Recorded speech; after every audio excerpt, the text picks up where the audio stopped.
Aujourd'hui, celles qui travaillent par nécessité ou par goût vous diront quelles sont, d'après leur expérience, les difficultés d'avoir un métier. Cette question que faire après le bac? Je vais être une voiture de police. Je voudrais rentrer dans la marine nationale, parce que la mer me plaît. Josie, c'est comment travailler?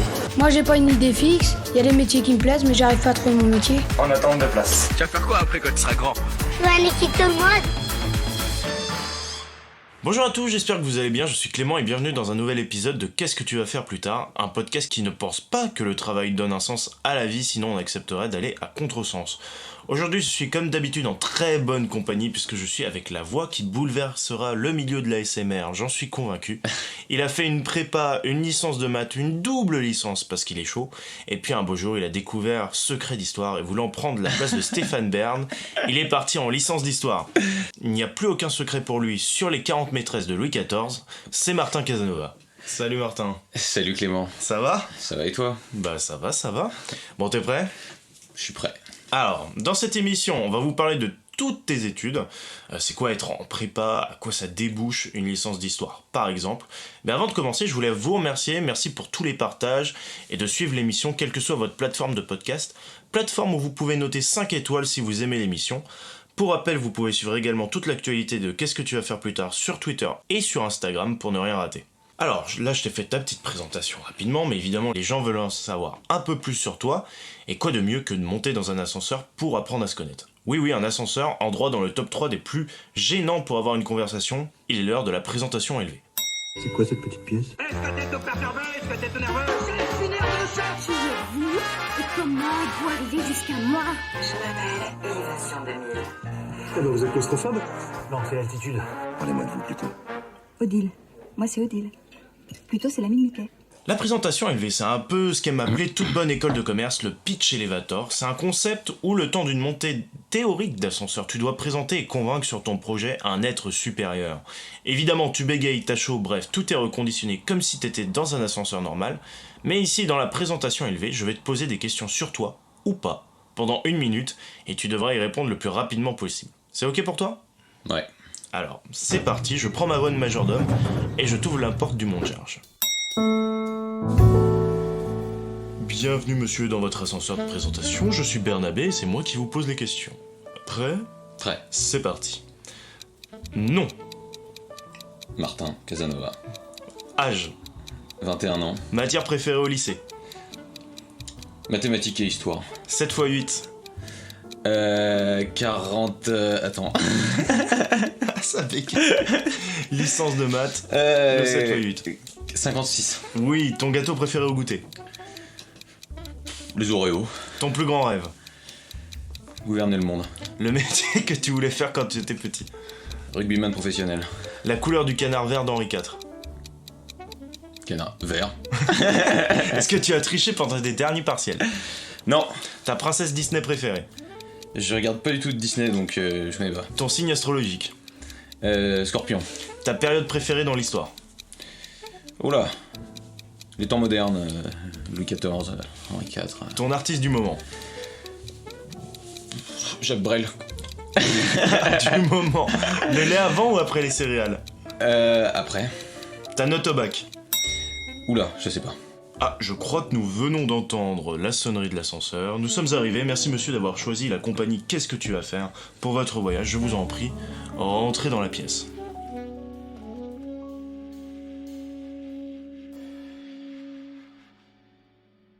On est descendu de l'ascenseur, on va pouvoir rentrer dans le vif du sujet, ou plutôt on rentre au centre de formation. En formation! Tortue! Formation tortue! Hors de question de laisser filer le futur Lionel Messi. Moi, tu me parles pas d'âge. Do you speak English? Yes. Where are you from? Yes. Oui, bravo, Serpentard, cependant! Alors, le centre de formation, c'est tout simple. Comme les grands joueurs, tu as été formé. Et toi, pour le coup, ce n'était pas pour mettre des triplés, mais pour devenir... devenir quoi, en fait? C'est justement ça dont on va parler de ta formation. Et pour commencer, c'est pour faire quoi une licence d'histoire? Et mon cher ami... Je sais pas. Je savais que ça allait être la première question qui allait être compliquée. En fait, déjà, je me suis pas vraiment renseigné. Je vais être honnête, je me renseigne assez peu en vérité sur les débouchés. Enfin si, avant je me renseignais pour les autres formations, mais dans ce cas précis, je me suis pas vraiment renseigné.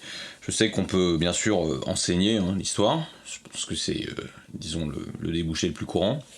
Après il va y avoir des fonctions dans des administrations, dans les archives, même dans les archives d'entreprises privées, ou dans les musées.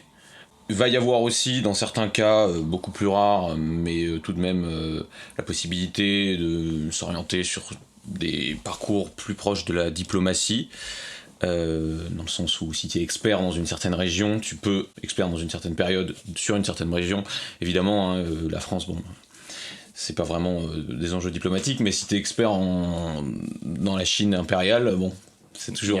Il y a moyen. Et quoi d'autre? Non, je sais pas trop, en fait, il y a pas de... Je sais pas, je me suis pas vraiment renseigné. Bah, c'est déjà pas mal, t'as déjà quelques pistes, quand même, là. Moi, à titre personnel, je sais pas trop ce qui me plairait. D'accord. Je sais vers quoi on peut aller à peu près. Bon, en grande majorité, ça va être l'enseignement, mais personnellement, je n'ai pas de projet bien défini là-dessus. Mais de toute façon, t'es en licence, là, donc t'as encore un peu de temps. Tu vises quoi, après Largement de temps. Largement. Est-ce que tu vises un master, après? Pas du tout. Ouais, pourquoi pas, ouais. Je pense que ça me plaît bien. C'est une question de... En vrai, c'est une question d'être bien dans ce qu'on fait et d'apprécier ce qu'on fait au quotidien et d'avoir la motivation, en fait, tout simplement pour affronter quand ça va pas ou même quand ça va. Ok. Et par exemple, qu'est-ce qu'il y a comme master après la licence? Je sais pas exactement. Je sais que tu vas te spécialiser sur des phases de l'histoire particulières. Ok. Tu commences dès la fin de licence. Mais je ne sais pas exactement. Je te dis, je me suis pas bien renseigné, je vais être honnête. Ok. On va commencer déjà par le commencement, puisqu'on va parler là au début de ta licence, et après on va parler de ce que tu as fait avant pour savoir pourquoi tu as choisi de faire cette licence. Mais je voulais savoir, qu'est-ce que c'est être étudiant en licence d'histoire? Qu'est-ce que tu fais là-dedans? Tu lis beaucoup. Okay. Enfin, en fait, pas... Ouais, tu lis beaucoup. Bon, bien sûr, tu prends des cours, c'est hyper important d'aller en cours, c'est logique, hein. Et les TD que tu vas suivre vont principalement te servir à apprendre la méthodologie, puisqu'il y a une méthodo qu'on apprend en partie au lycée, tout ce qui va être... ça tourne autour de deux choses, hein. C'est une méthodo qui est typiquement française, qui tourne autour du commentaire de document et de la dissertation. Et donc, tu vas revoir ça en TD, mais principalement...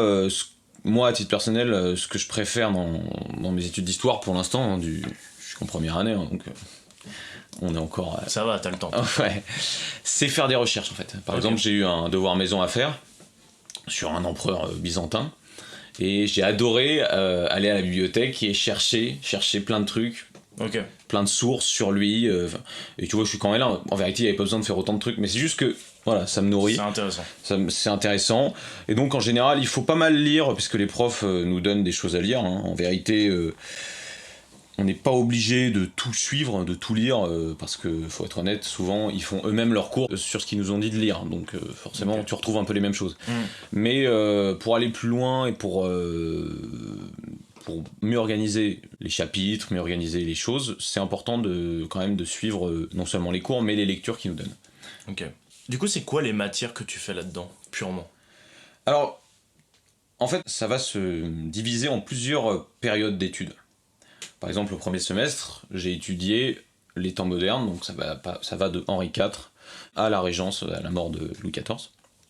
J'ai aussi étudié l'histoire contemporaine, mais sous un prisme particulier, dans le sens où on peut toujours étudier l'histoire contemporaine, donc récente, sous le prisme des guerres, avec la Première, la Seconde Guerre mondiale. Et là, c'était plus un prisme, économique et social, en fait, c'était sur les effets de la révolution industrielle. Donc on a commencé en 1870 et on a poursuivi jusque dans les années 90. Et leur impact aussi dans les guerres. Donc, tu vois, on peut toujours voir les périodes sous des angles différents. D'accord. En fait, on a deux yeux principaux, qui sont ces deux... Est-ce que tu veux dire ce que c'est des yeux, peut-être? C'est des... Ça veut dire quoi exactement? Je saurais même pas te le définir. c'est des unités d'enseignement. Ouais, unités d'enseignement, c'est des connaissances à acquérir, quoi. En fait, en gros, ils appellent... Si tu valides cette UE, t'as tant de connaissances acquises, je crois. Ok. On est d'accord, hein? Je sais ouais. Moi, Non, mais voilà, c'est pour expliquer aux gens. C'est des cours, quoi. En fait, ok. Qui se décomposent en TD et en cours magistral. Et alors, par exemple, tu vas apprendre uniquement l'histoire de France, ou est-ce que tu vas aussi apprendre l'histoire mondiale? Pour l'instant, c'est principalement tourné vers l'histoire de France, mais en réalité, non, on fait aussi... alors, l'histoire mondiale, c'est un peu vaste. Pareil, hein, rien que l'histoire de France, oui. c'est peut en faire des heures et des heures. Des heures et des heures. Mais par exemple, là, au second semestre, mes 2 UE fondamentaux, c'était fondamental, c'est une UE. Une UE fondamentale, oui, une. C'est une UE. Une unité d'enseignement. Ah bah ouais, donc une. Donc, mes UE fondamentales, merci. C'était l'histoire médiévale et l'histoire ancienne, donc l'histoire ancienne c'était sur la Grèce antique et la Rome antique, hein, donc c'est pas vraiment l'histoire de France, même si on est un peu héritier de ces civilisations. Mais sinon, dans l'histoire médiévale, rien à voir, on a étudié l'avènement de l'islam en Orient. Donc, c'est pas particulièrement l'histoire de France à ce moment-là. Ok. Et alors, ce qui est étonnant, c'est que toi, t'as fait un bac S. On va l'expliquer après que t'as fait aussi des licences de maths et tout. Mais pourquoi peut-être pas d'un seul coup cet amour de l'histoire, puis je pense que tu l'as dit là pendant la présentation élevée, c'est que t'aimais beaucoup l'histoire. Pourquoi avoir fait S alors que visiblement t'étais plutôt attiré, en S en tout cas, il n'y a pas beaucoup d'histoire quand même. C'est vrai. J'ai fait S parce que j'étais plutôt bon au lycée dans les matières scientifiques. Et ça me plaisait aussi. Parce que j'avais pas trop de difficultés. Ça me passionnait pas, mais ça me plaisait. Alors j'ai toujours beaucoup aimé l'histoire, mais j'ai préféré faire S parce que, je sais pas, à l'époque ça me paraissait le plus évident, voilà, tout simplement. Ok. Et c'est quoi une journée type d'un étudiant en licence d'histoire ? Est-ce que vous avez des horaires classiques de lycée, par exemple ? Ou est-ce que c'est vraiment complètement différent ? On n'a pas beaucoup d'heures, c'est assez léger. Ouais. Tu fais ton emploi du temps, dans la fac où je suis. Toi, t'es où d'ailleurs ? Je suis à Paris 1, Panthéon-Sorbonne. Ok. Alors le campus n'est pas pour l'instant à Panthéon-Sorbonne, il est à Tolbiac dans le 13e arrondissement. Ok. Mais ça se passe pas vraiment comme au lycée, dans le sens où les cours magistraux, les TD, c'est un peu différent, mais puisque tu organises ta journée toi-même, t'as pas des centaines de choix non plus. Hein. Et puis même, tu peux faire tenir ta semaine sur 3 jours, hein, si tu veux. Comment ça se passe d'ailleurs, ces choix ? C'est-à-dire ? Comment tu les choisis ? Est-ce qu'on te file un papier ? Ça se fait sur internet ? Est-ce qu'on te présente d'abord les différents cours et après tu choisis ? Ou est-ce que c'est vraiment on te file des titres de cours et tu coches la case sans savoir vraiment qu'est-ce que ça va être ? Alors, plusieurs choses. Pour le choix proprement de l'emploi du temps, des horaires, ça se fait sur internet. C'est un peu à premier arrivé, premier servi. Okay. Tu te connectes, faut que tu rentres tes trucs, machin. C'est la course. C'est la course. Okay. C'est la course, surtout pour les langues, hein, parce que les langues sont souvent saturées. Par exemple, là, je suis allé dans un niveau anglais beaucoup trop inférieur pour moi, parce que j'avais plus de place. Oui, donc en fait, t'as aussi des classes par niveau de langue. Il y a des classes par niveau de langue, ouais. D'accord. Même en italien, bon là pour le coup je débute l'italien donc c'est normal. Ouais, donc c'est débutant. C'est débutant. Bon, par contre pour anglais, voilà, j'ai pas eu le choix, alors j'aurais pu prendre une autre langue, hein. Ouais. Mais bon, j'ai pas eu envie, je voulais rester quand même, garder un petit contact avec l'anglais en vérité. Comment ils vous classent par langue d'ailleurs ? C'est des tests ? C'est un test, oui. Ouais, c'est un test. Est-ce que c'est important de savoir bien parler anglais dans cette licence ? Pour l'instant, non. Ouais. Pour l'instant, pas du tout. Ok. Mais enfin, je te dis pas du tout, ça peut être utile. Par exemple là, quand je travaillais sur mon DM, qui était un petit DM, c'est moi qui ai voulu pousser un peu le truc. Je suis allé lire des trucs en anglais, d'un anglais universitaire. Bon, c'est pas toujours simple de tout comprendre, mais en vrai ça va. Si tu oui, tu peux chercher après sur Google. Voilà, bon moi ça va, tu vois, je comprenais, hein, j'ai pas eu trop de problème à ce niveau. Mais en vérité, non, c'est pas très utile. Enfin, c'est pas nécessaire pour l'instant. Après, j'imagine que quand tu fais des publications, vaut mieux quand même déjà maîtriser l'anglais pour lire des sources qui sont en anglais. Et même pour publier, c'est toujours mieux de l'écrire en anglais, parce que comme ça, t'as plus de chances d'être lu qu'il y a plus d'anglophones. Ok. Voilà. Est-ce que tu sais... Oui, dis-moi. Oui, non, par rapport au fait de savoir quel cours est-ce qu'on nous présente les cours. Oui, ça. Très peu et très mal. Et bim. Ouais, très peu et très mal. Peut-être un peu à la réunion de pré-rentrée, mais j'ai peut-être pas écouté alors. Non, mais en vérité, non, très peu. Ok. C'est-à-dire que je savais même pas sur quel espace ça allait porter exactement, je savais pas sur quelle période exacte ça allait porter. Par exemple, là, j'ai eu une UE qui est pas fondamentale, mais... C'est quoi les UE fondamentales et non fondamentales ? C'est quoi la différence ? C'est que t'es obligé de les faire et les autres, c'est optionnel ? Non, t'es toujours obligé... Alors, il y a des options que t'es obligé de choisir, entre guillemets, et il y a des yeux qui sont dans une forme de tronc commun, et dont parmi les yeux de tronc commun, donc toutes les licences d'histoire font, hors option, parce que moi j'ai fait des options que d'autres... options italien par exemple. Options italien, ou options archéologie des mondes anciens, ou même j'avais fait économie. Ça, tout le monde ne le fait pas. En revanche, par exemple, j'ai eu histoire et informatique. Je crois pas que ce soit une UE fondamentale. Ça se trouve, c'en est une, je m'en suis pas rendu compte. Ah, c'en est peut-être une en fait. Mais ça... Excuse-moi de t'entendre, mais histoire informatique, je vois pas le... Qu'est-ce que ça veut dire, du coup ? Eh ben, moi non plus, je t'ai pas compris. Non, en vérité... En vérité, ils ont voulu faire, ce qui est quand même relativement intéressant, parce que c'est très peu courant dans les licences d'histoire d'avoir cette étude, une histoire de l'informatique. Donc il y a plusieurs choses, dans le sens où il y a l'histoire de l'informatique, c'est-à-dire que tu retraces l'avènement de l'informatique, l'arrivée d'Internet, du web, tout ça. Et il y a le rapport entre l'informatique et l'histoire, comment l'informatique a changé l'histoire, comment on écrit l'histoire sur l'informatique, et quelles nouvelles opportunités sont présentes avec l'informatique, avec Internet, tout ça. C'est ça en fait, tout simplement. Mais c'est vrai que moi, pendant longtemps, j'ai pas compris ce que c'était. C'est pour ça que quand tu me demandes est-ce qu'on définit bien les matières, pas du tout. On sait pas du tout. On sait pas trop ce que c'est. Tu penses que ça mériterait un petit coup quand même de présentation rapide, tu vois, de, je sais pas, une conférence de 1 heure, 2 heures sur chaque matière, te la présenter Peut-être pas une conférence, mais en tout cas, par exemple, ils ont le site de Parien, ils ont un site, quoi. Et tu cliques sur les matières, sur les yeux, et franchement, il n'y a rien d'écrit, quoi. Il n'y a rien d'expliqué. Enfin, ou alors c'est moi qui n'ai pas beaucoup cherché, tu me diras c'est possible, j'aime pas trop. c'est possible. Mais tu vois, par exemple, quand j'ai fait option économie au premier semestre, je voulais savoir de quoi ça parlait, de quel type d'économie, parce que c'est vaste aussi, économie. Bah, je l'ai découvert en arrivant, quoi. Tu vois. Et voilà, et par exemple, économie en histoire, est-ce qu'il y avait des échanges réels en Égypte, animaux contre animaux, ou des trucs comme ça ? Non, là c'était vraiment purement l'économie pure moderne, enfin contemporaine, actuelle. Aucun rapport avec l'histoire. D'accord, donc vraiment comme si tu faisais ES, quoi. Ouais, non, tout à fait, là il y avait rien à voir. Là. D'accord. Et donc tu dirais que toutes ces matières-là, on les retrouve dans toutes les licences d'histoire, ou est-ce que chaque université et leur licence d'histoire ont des matières différentes ?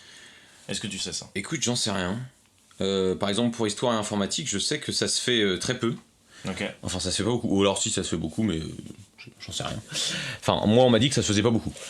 Après, je pense que ça se construit à peu près de la même façon, de ce que j'ai compris, même dans les autres universités.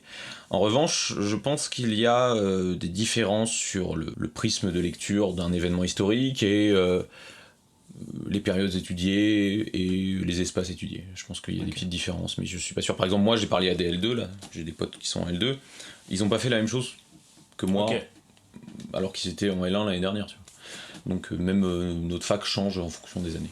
Ok. Qu'est-ce qu'on fait durant la première année ? Enfin, tu nous l'as dit, qu'est-ce que tu faisais en première année ? Je veux dire, qu'est-ce qui change en fonction des années ? J'en sais rien. Non. Est-ce que tu changes de matière quand même ? Oui, tu changes de... non, pas vraiment. Ok. Ça porte toujours le même nom, je crois. Tu vas toujours avoir des matières qui vont s'appeler histoire ancienne, histoire médiévale, histoire moderne, histoire contemporaine. Mais ça va être différent, le sujet traité et la période, et là encore, l'espace traité va être différent. Est-ce que c'est de plus en plus dur en fonction des années, ou c'est juste des années où en fait t'apprends des choses différentes au final ? C'est une très bonne question, je me la suis posée moi-même et je n'ai pas la réponse. Parce que c'est vrai. En fait, il fallait que je prenne un L2. Non, mais oui, parce que en fait, c'est vrai, c'est une vraie question. Parce que je me suis dit, est-ce que simplement c'est de nouvelles connaissances, mais toujours la même difficulté, où il y a vraiment. Parce que finalement, notre boulot, il va tourner toujours à peu près autour de commentaires de doc et dissertations. Il n'y a pas 10 000 façons de les faire. Après, forcément, j'imagine qu'ils ont des standards plus élevés, ils ont des standards d'exigence. Ils ont des exigences plus élevées chez des L2, au niveau des connaissances, parce qu'il y a forcément, en vérité, par exemple, là oui, ça c'est un truc que j'ai pas dit, le cours de CM est très important, de cours magistral est très important, mais ce qui va quand même faire la différence, c'est d'avoir non seulement suivi en TD toutes les choses qu'on a faites, tous les textes qu'on a étudiés, parce que ça va vraiment apporter un plus à ta copie. Tu vois. Si simplement tu fais le cours de CM qui est intéressant aussi, tu vas rester un peu sur les gros titres. Ok. Enfin après ça dépend aussi comment tu prends des notes en CM. Ok. Si t'écris énormément, tu vas avoir énormément de matière, enfin de matière à travailler, je veux dire de quoi fournir quoi. Si t'écris assez peu, moi je prends de très mauvaises notes. Enfin, j'écris beaucoup, mais j'écris trop. Tu vois. Tout te paraît important. En fait. Tout me paraît important. Et c'est ça qui est un peu. Ouais. Est-ce que tu trouves que ça manque justement de méthodo pour qu'on t'apprenne à comment prendre de bonnes notes en cours magistraux ou pas? Je sais pas, c'est un truc qu'on a essayé de nous apprendre au lycée, enfin moi on a essayé de m'apprendre, je sais pas toi. Pas trop, non. Ouais. Je sais pas, j'ai jamais retenu là-dessus. Non, je prends mes notes comme... En fait j'écris des phrases, c'est pas des notes en fait. Ouais. J'écris carrément mes trucs quoi. Oui mais après c'est ta façon de travailler. Ouais c'est ma façon de bosser, mais en vrai j'arrive pas, tu sais, à bien synthétiser sur le moment. Vous savez faire des flèches, dire tac. Et du coup c'est pas une difficulté pour toi de suivre le cours et en même temps de tout écrire? Parce qu'à mon avis, le prof s'arrête pas pour qu'il te laisse le temps d'écrire, tu vois, au lycée, au collège, on te laisse le temps de finir ta phrase, de finir de tout écrire. Toi, est-ce que tu arrives à suivre et à faire tout en même temps? J'arrive toujours à écrire à peu près ce qui est dit. En revanche, à suivre, à assimiler ce qui a été dit, c'est plus compliqué, dans le sens où, quand ça va très vite, j'écris de manière mécanique, mais je n'assimile pas les connaissances. Ça dépend du cours. Plus le cours est lent, plus forcément tu vas avoir le temps de maturer ce que tu viens d'entendre. D'accord. Et est-ce que tu as des stages pendant cette licence, par exemple? Je crois qu'il y en a, ouais. Ouais. Il y en a, mais... Il y en a dans... Tu sais pas à quelle année? Je crois que c'est en L3. Ok. Toutes les licences font des stages, il me semble. Ok. Enfin, il me semble. Hein, moi, mais alors, je sais pas dans quoi. Je sais pas dans quoi tu peux postuler. J'imagine dans des musées ou ce genre de choses. Ouais. Je sais pas trop, je vais être honnête. Ok. Comment on passe à l'année suivante? Je sais qu'il y a des partiels et tout, mais est-ce qu'il y a des oraux? Est-ce que vous avez des contrôles continus? Comment ça se passe? Alors, il y a contrôle continu et partiel. Pour ceux qui suivent l'année, puisque tu sais, il y a ceux qui travaillent et qui sont en contrôle terminal intégré. Donc qui vont pas suivre les TD, qui vont simplement suivre les CM. C'est quand tu travailles, tu dois fournir quelque chose pour le prouver. Ils vont suivre les CM et ils vont avoir un partiel et un oral à la fin d'année. Mais sinon, pour les gens comme moi qui ont suivi toute l'année, ça va être des contrôles continus et des partiels, tout simplement. Ok. Pas d'oraux du coup? Pas d'oraux. Je réfléchis. J'en ai eu un en italien, mais c'est des langues, donc c'est pas exactement la même chose. Ok.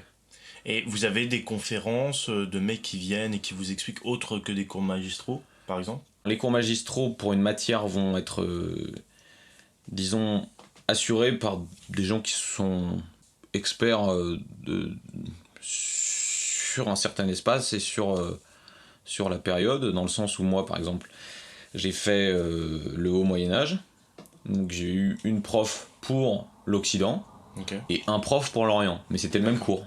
Ok. Pareil pour l'histoire ancienne, bon là c'est logique, j'ai eu une prof pour la Grèce antique et un prof pour la République romaine. Ok. Par contre au niveau des conférences, il y a des conférences qui sont proposées, ils nous envoient des mails pour telle ou telle conférence, mais c'est pas forcément en lien directement avec nos études. D'accord. Alors c'est toujours un plus. Hein. Ouais, bien sûr. C'est de la culture G, quoi. Voilà, mais c'est pas, il y a rien d'obligatoire, mais par contre c'est vrai qu'il y a pas mal de conférences à la Sorbonne. Et par exemple, donc toi t'as des cours magistraux, mais est-ce que t'as des TD aussi? Ouais, et donc est-ce que tu peux expliquer la différence entre les deux? Alors le cours magistral ça va être un cours brut, hein. Le prof parle pendant 2 heures, il s'arrête pas, il est écrit, il n'y a pas tellement d'interaction, ça arrive de temps en temps qu'il y ait une question. Le TD va durer 3 heures pour les yeux principales. Souvent on fait une petite reprise du cours magistral, rapide.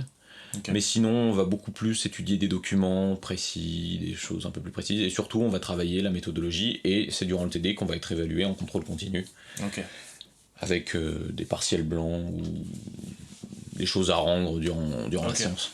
Et par exemple, quand tu dis apprendre la méthodologie, qu'est-ce que ça veut dire en fait? Parce que quand on dit méthodologie, je sais pas, on apprend par exemple en géo à faire une carte, tu vois. Mais à l'université, qu'est-ce que ça veut dire apprendre la méthodologie? Bonne question. Apprendre à... Si tu veux, quand on faisait... Ça fait longtemps pour moi, mais quand on faisait une dissertation par exemple au lycée, l'exigence était relativement... Enfin, était évidemment moins forte. On est au lycée. Et ça consistait surtout, je trouve, à ressortir son cours. À la fac, on va exploiter le cours, mais on va lui donner un sens. En fait, on va poser une problématique, bon, ça c'est logique, dans toute argumentation, que nous devons nous-mêmes trouver. Et notre cours n'est qu'un outil. On va essayer de démontrer notre problématique, de répondre à notre problématique avec notre cours, avec des exemples et tout ça. Donc c'est pas simplement recracher le cours, il faut le structurer, il faut le structurer, il faut charpenter notre devoir, si tu veux. Il faut vraiment qu'il y ait quelque chose qui se construise et qui mène à la réponse de la problématique. Ok. Donc c'est ça en fait, les cours de méthodologie nous apprennent à bien structurer nos devoirs, à bien répondre, à bien décomposer, par exemple si c'est un commentaire de texte, bien décomposer le texte, comment on peut organiser nos idées, tout ça. Ok. Mais là, je vais peut-être un peu pousser trop loin la question. Pour l'instant, même pour ceux qui écoutent, peut-être que ça vous paraît un peu trop éloigné de vos problématiques actuelles. Mais quand tu dis que vous devez organiser vos idées, sachant que c'est sur de l'histoire, et que l'histoire, elle change constamment en fonction des historiens qui font leurs recherches et tout. Par exemple, on a ouvert... Il y a un débat là qui s'ouvre et des recherches sont faites sur la guerre d'Algérie, j'ai suivi un peu là. Ouais. Comment vous faites pour donner vos idées tout en étant tout en collant au cours? Est-ce que vous avez besoin de donner une opinion sur l'histoire, par exemple, puisque l'histoire change constamment? Bonne question. Bon, en général, je pense quand même que on va suivre, alors pas aveuglément, ce que nous dit le prof, dans le sens où le prof peut avoir une opinion tranchée sur un sujet, mais je pense que c'est quand même, disons, plus judicieux de suivre ce que dit le prof du CM pour l'évaluation. C'est sûr. Mais il y a un truc qui est relativement intéressant en histoire, et ça je l'ai vu en histoire médiévale.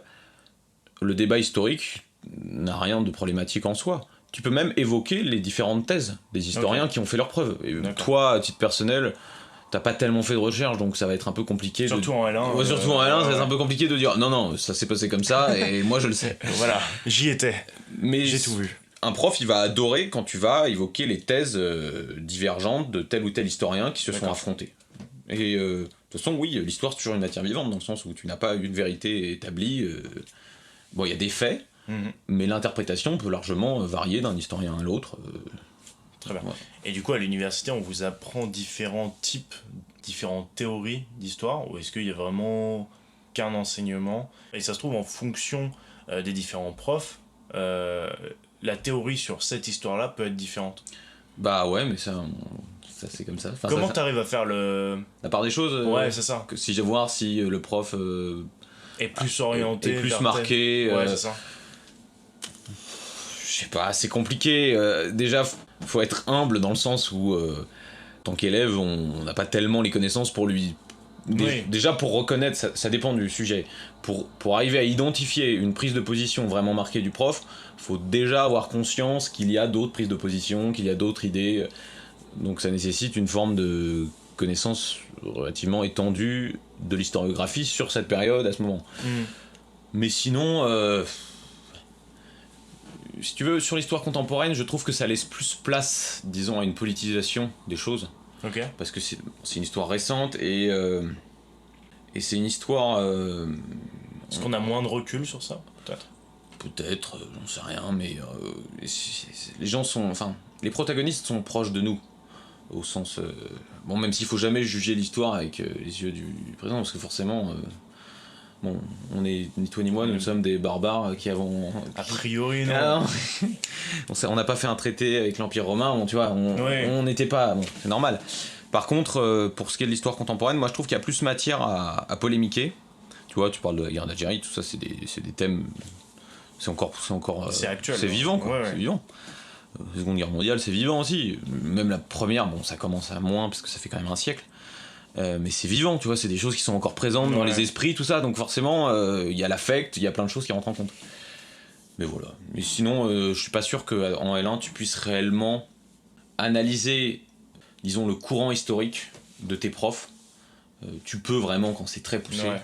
Est-ce que tu penses que quand tu vas arriver en L3 et même en master, on va te demander de plus avoir un axe, tu vois, d'attaque sur tes copies ou sur pousser un peu plus loin, même ton propre opinion, même ta propre vue sur l'histoire? Écoute, j'en sais rien. Une bonne question. Mais je sais qu'en fonction des universités, il y a des... Enfin, elles sont plus ou moins politisées. Ok. Moi je savais pas, mais tu veux expliquer un peu moi je savais pas non plus, mais par exemple, j'ai mon prof là, un de mes profs qui m'a expliqué que il y a les labos de recherche en histoire, ils sont sur voilà, sur différents sujets. Et le sujet de la Révolution française, qui là encore fait beaucoup. Il y a plein de débats. Il y a des affrontements entre mon université et l'université d'à côté. Je peux penser. Ouais, enfin des affrontements, voilà, des gens purement idéologiques. Purement idéologiques, mais inspirés d'une forme de politique, puisque mon université va plus être de gauche et les autres un peu plus de droite, tu vois. Ok, d'accord. Voilà. Donc oui, une forme d'histoire différente. Mais à mon niveau, tout ça pèse assez peu. Ok, ça marche. Donc tout ça, c'est ce que tu fais actuellement. Mais avant, tu avais fait une prépa avec une licence en maths, puis une double licence maths physique. Pourquoi ce choix après le bac, finalement ? Bah déjà, j'ai pas fini tout ça, donc... Ouais. Non, voilà, on peut préciser, enfin on l'a dit un peu, mais t'as pas fini cette licence. J'ai pas fini cette licence, ni avec prépa. Alors pourquoi prépa ? Je voulais être pilote de ligne. Ok. Et pourquoi, justement, pilote de ligne ? T'as vu Top Gun, c'était... Non, j'ai jamais vu Top Gun. Aïe, aïe, aïe, aïe, aïe. Non, je sais pas, ça me plaisait dans l'absolu, mais ça me plaît plus vraiment. Et puis prépa, parce que c'était un peu, là où j'étais au lycée, c'était un peu... C'était le chemin à suivre ? Beaucoup de gens faisaient ça. Ouais. C'était pas le chemin à suivre, il n'y a jamais un chemin à suivre qui est mieux que les autres, mais beaucoup de gens faisaient ça, et puis je voulais être pilote, mais j'ai pas du tout une famille de gens qui ont fait des études scientifiques ou quoi que ce soit, donc je suis un peu arrivé là sans trop connaître. J'aurais bien aimé un peu plus connaître comment ça se passait. Ouais. Bon, ça me plaisait pas. Hein, C'est-à-dire, qu'est-ce que t'aurais aimé connaître en prépa ? Enfin, qu'est-ce que t'aurais aimé savoir quand tu rentrais en prépa ? Le niveau d'exigence est très haut, bon, c'est normal. Ça, je m'en doutais, mais je trouve qu'on n'est vraiment pas formé à ce qui est attendu. En fait, tu sais, en prépa, tu vas avoir des calls, c'est-à-dire tu vas avoir plusieurs interrogations par semaine régulièrement. Et moi, à titre personnel, chacun fait selon sa vision, voit selon sa vision. Pas très beau ça. Non mais t'inquiète. Mais j'aurais bien aimé, je sais pas, je suis arrivé là un peu en découvrant, tu vois. Il y en a, ils avaient leur père, leur frère qui avaient déjà fait ça, alors ils étaient un peu familiers. Ouais, ils étaient briefés avant de rentrer. Un peu briefés, moi je suis arrivé là, j'ai découvert c'est brutal, la découverte de la prépa.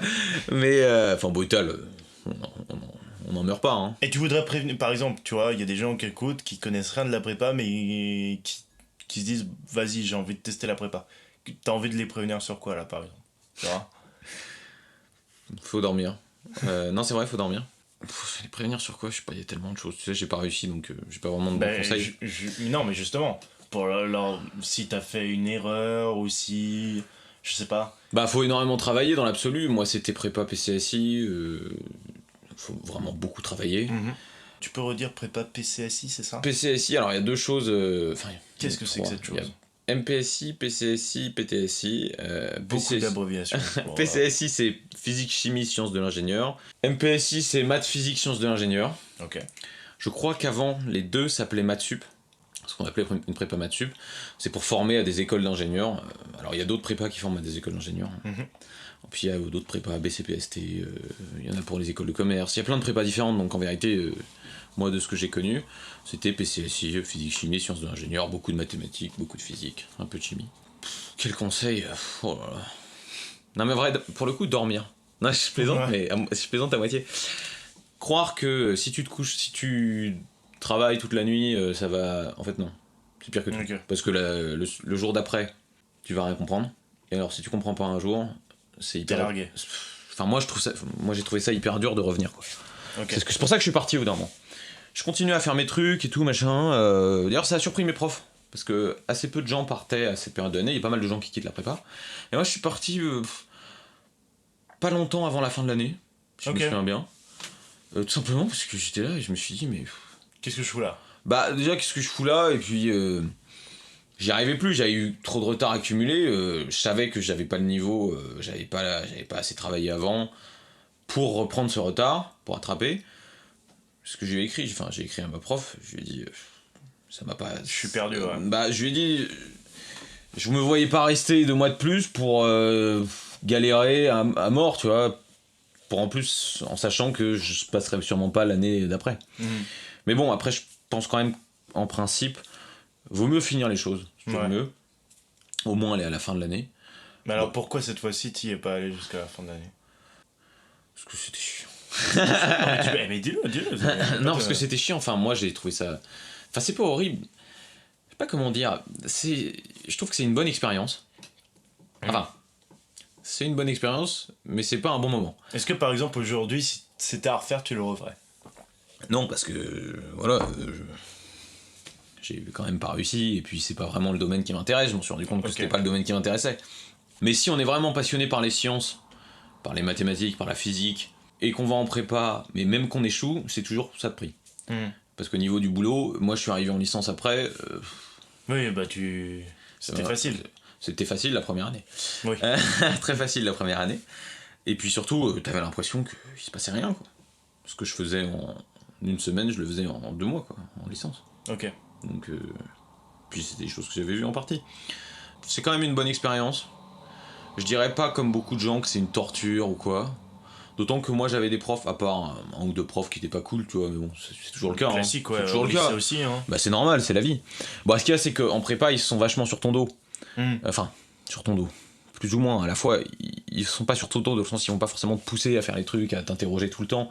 Mais l'école, donc ces interrogations que t'as plusieurs fois par semaine, te poussent à bosser régulièrement. Et quand tu passes en colle avec tes profs, ils sont d'autant plus exigeants parce qu'ils te connaissent et tout machin. Ouais. Mais c'est quand même une bonne expérience, moi genre. Et est-ce que l'ambiance générale aussi de la prépa, ça t'a pas freiné? Je connaissais pas avant, je connaissais pas vraiment ce milieu.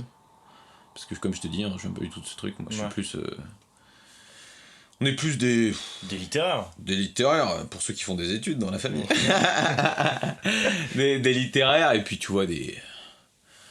pas des babas cool, mais enfin, on n'est pas hyper exigeant sur tout ce qui est... Ouais, on n'est pas très exigeant. Enfin, si on est exigeant, mais c'est sur des... Purement scolairement parlant. Purement scolairement parlant, quand même on est exigeant, enfin on attend quand même des choses, mais on n'est pas... là, genre, la mentalité prépa, c'est un peu... c'est une compétition. Marche ou crève, quoi. Ouais, c'est marche ou crève, c'est une compétition, c'est normal. C'est le principe, puisque forcément tu prépares, enfin tu fais ta prépa la plupart du temps pour un concours.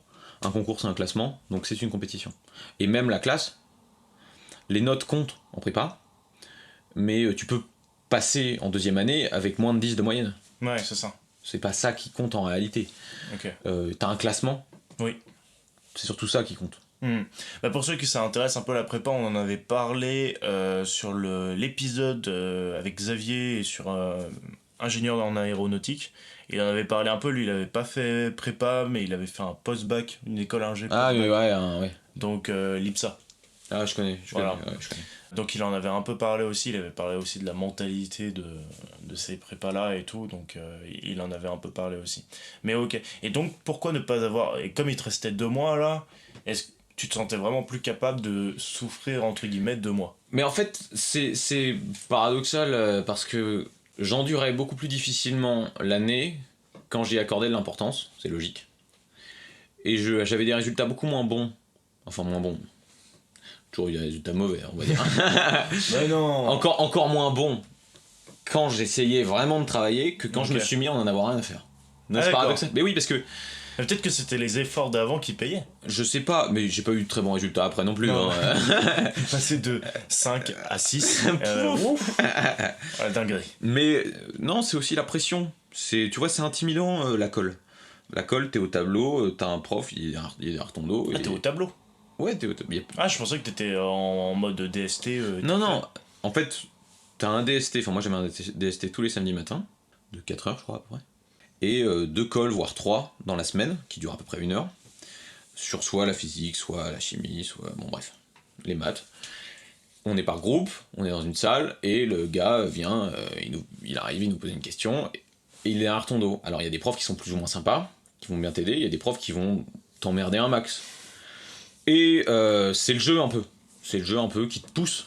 C'est normal, c'est un peu leur boulot. Alors il y en a qui sont chiants, il y en a qui sont vraiment... t'as envie de... Bon, voilà. Ouais. Et quand tu t'en fous, ça les décontenance. Puisque forcément, ils se disent pourquoi le mec il s'en fout alors qu'il devrait être vachement inquiet de son avenir. Mais bon, forcément, quand moi j'en avais plus rien à faire, j'y allais, mais peinard.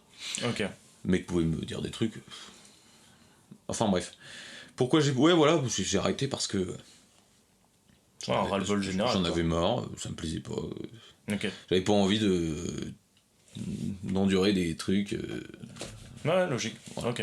Et du coup, après, t'es parti en licence de maths. Alors l'année d'après, je suis parti en licence de maths Peu de gens voulaient de moi. Ah ouais? Ouais, bah ouais. Pourquoi? Bah tu sais, les gens... Bon déjà, ceux qui sortent du bac sont prioritaires. C'est logique.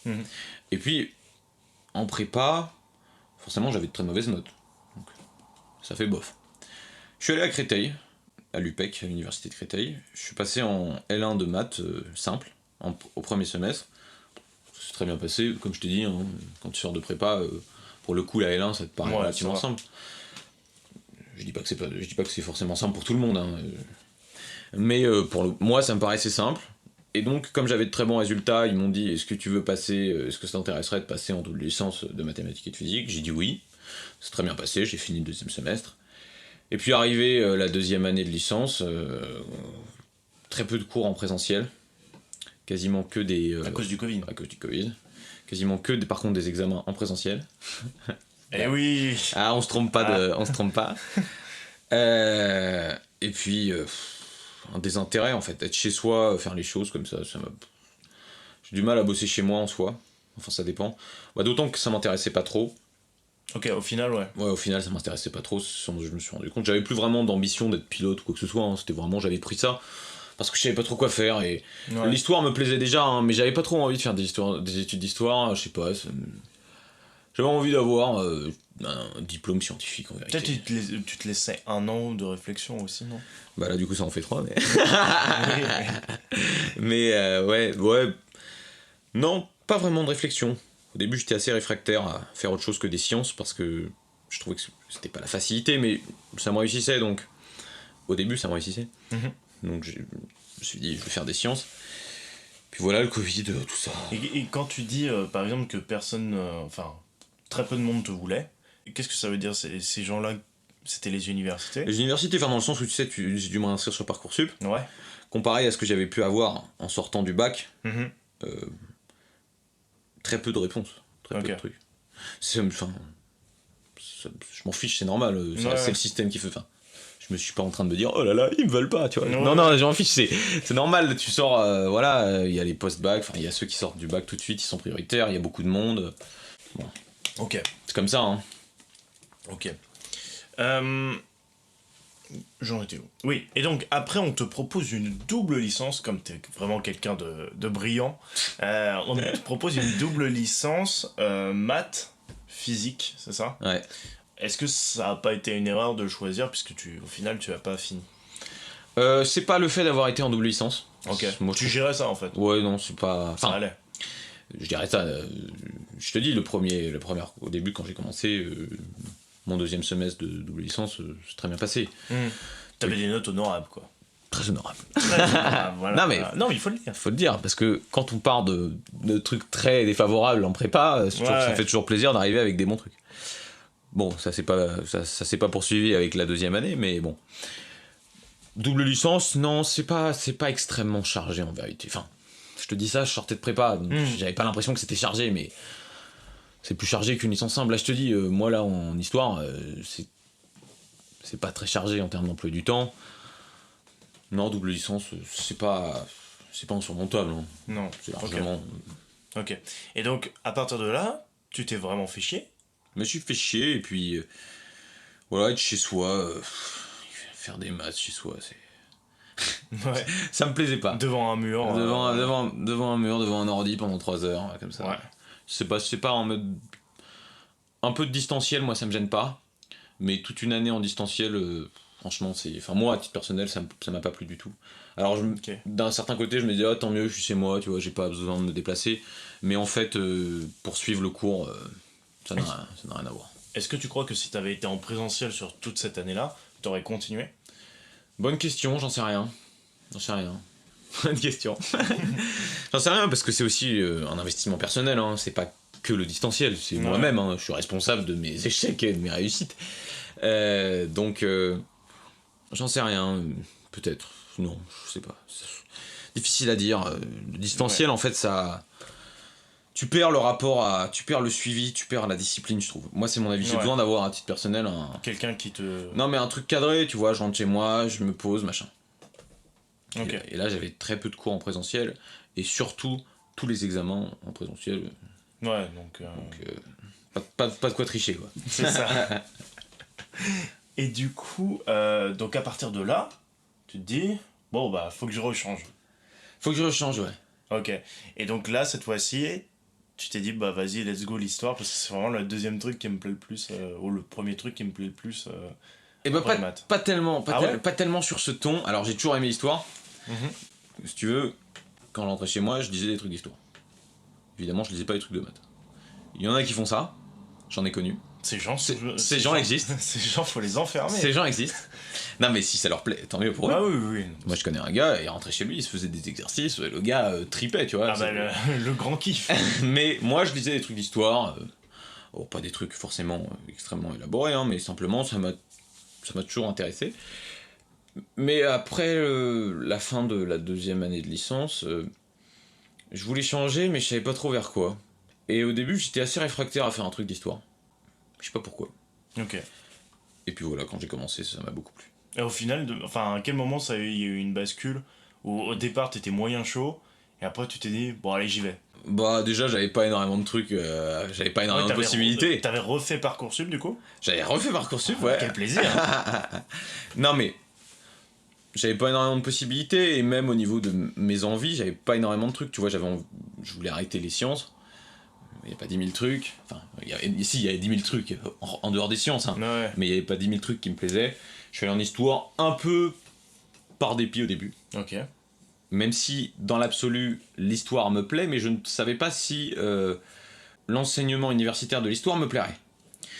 Et puis là, bah, pour le coup, j'y suis allé et ça m'a bien botté. D'accord. Donc là, ça te botte bien actuellement. Imaginons, si t'avais pas botté, qu'est-ce que t'aurais fait ? La prison, probablement. Ouais. Qu'est-ce que j'aurais fait ? Oh là, je sais pas. En vérité... Non, en fait, ce qui m'emmerdait surtout, du fait d'avoir arrêté tout ça, c'est que j'étais là en train de me dire, putain, j'ai perdu 3 ans, tu vois, ça sert à rien, j'ai perdu 3 ans, c'est chiant. T'as l'impression de les avoir perdus ces 3 ans ? Plus la licence que la prépa. Ok. Mais en vérité, tu perds jamais rien, c'est toujours une expérience. Mais maintenant, je m'en fiche un peu. J'ai ma tronche de trentenaire, j'ai pas 30 ans, mais j'ai une vieille tronche, donc au milieu de gosses de 18 ans... T'es le papa de la licence. Bah, non, il y a des gens qui sont plus vieux, parce qu'il y a des gens, ils sont courageux, putain. Il y a des gars, ils ont 50 ans, 40 ans, ils reprennent les études. Putain, franchement, c'est bien. Hein. Mais en vrai, quand tu fais un truc qui te plaît, tout ça, tu passes outre, quoi. Ok. Tout ça, tu fais ton truc, t'avances, puis même c'est marrant d'être avec des jeunes. Bah oui. Enfin, je suis pas vieux. Hein, oh là là, ouais, il fait l'ancien. D'être avec des minots, tu vois, c'est des minots, ouais. Non mais ouais, voilà. Ok. Et alors, si je reviens à la fin de ta double licence là, enfin que tu n'as pas fini du coup, mais est-ce que ça a été le plus gros moment de doute de ton parcours scolaire ? Non, à chaque fois, quand j'ai échoué en prépa Enfin, quand j'ai échoué et arrêté, et même quand j'ai pas poursuivi ou redoublé la licence, c'est des moments de doute parce que forcément tu sais pas trop ce que tu vas faire. Mais des gros moments de doute de mon existence, plutôt de ma scolarité, forcément, tu sais pas où tu vas. J'ai toujours des doutes, pas sur ma scolarité, même si tout peut changer, hein, on sait jamais à la vie. Bah oui, bien sûr. Est une aventure. Là, cette fin d'année Non, cette fin d'année. Non. Tout se passe bien. Tu continues là. Tout se passe bien. Oh là, il enchaîne. Ah putain, enchaîner 2 années de suite, c'est beau. C'est mémorable. Mais ouais, des doutes forcément. Et même toujours tu te poses la question, quel métier je vais faire après, tout ça. Ouais. C'est ce que je me disais, c'est pour ça que j'avais continué dans les sciences, dans les maths, tout ça, après la prépa. Mais en fait, je pense que maintenant, je m'en fous. Ok. Je m'en fous. Et puis je pense d'un certain côté que quand t'es vraiment vraiment passionné, y a moyen que tu trouves un truc qui te plaise, quoi. Si tu fais ce que t'aimes, c'est logique, hein, c'est classique, ça c'est entendu 1000 fois. Mais enfin, je comprends les gens passionnés, j'aime les gens passionnés. Je suis moi-même un peu passionné, pas toujours, moins qu'avant. Mais je trouve que c'est tellement porteur, un domaine qui te plaît, que t'en oublies le fait d'avoir douté, le fait de savoir s'il y a un boulot ou pas, tu vois. Moi j'en sais rien s'il y aura un boulot dans l'histoire en vérité. J'en sais rien, ça se trouve pas du tout. Ok. Je vais plutôt faire comédien. Non, allez, bien sûr. Rendez-vous dans un an au concours de théâtre. Oula. Attention. Mais quand tu dis par exemple que t'es moins passionné qu'avant, est-ce que t'es moins passionné en histoire ou moins passionné tout court? Bonjour, je suis Augustin Trapenard. Comment vous allez? Quelle introspection. Quelle introspection. Je réfléchis. Enfin, je suis moins passionné. En fait, si tu veux, ce que j'admire dans cette licence d'histoire, et vraiment je ne m'y attendais pas, je savais que l'histoire me plaisait, mais je ne savais pas que je découvrirais autant de choses. Okay. Dans le sens où j'avais la passion de certaines choses que je relisais régulièrement, sur lesquelles je m'intéressais régulièrement, sur lesquelles, oui, qui m'intéressaient, c'était principalement autour de l'histoire de France, tu vois. Et en fait, en découvrant des mondes que je ne connaissais pas, des mondes que je ne connais pas vraiment non plus, je suis pas un expert dans tout ça, hein, je reste en L1, mais par exemple, je sais pas, les Perses, Sassanides, tout ça, c'est des choses que j'avais jamais entendu parler de ça. Ouais. Et rien que de le découvrir, c'est vraiment... Comme un fou. Ouais, c'est vraiment... C'est une jouissance de découvrir des choses comme ça. Okay. Et même l'islam, les débuts de l'islam, tout ça, j'ai adoré faire ça, quoi. Ok. En allant en histoire, je m'attendais à aimer certaines choses. Ah oui, d'accord. Et finalement, ce ne sont pas ces choses qui me passionnaient avant, qui aujourd'hui me passionnent. D'accord. Dans le sens où, par exemple, l'histoire de France, j'adore. Par exemple, au Moyen-Âge, je connaissais... tout est relatif, hein, je n'ai pas de grandes prétentions, mais je m'étais assez... T'étais assez pointu par rapport aux autres trucs. Non, pas pointu, oui. Par rapport aux autres choses. Ça dépend des périodes, justement. Le Haut Moyen-Âge, avec Charlemagne, j'avais lu pas mal de trucs dessus. Et en fait, c'est pas ce qui m'a intéressé le plus. Okay. C'est pas ce qui m'a le plus intéressé.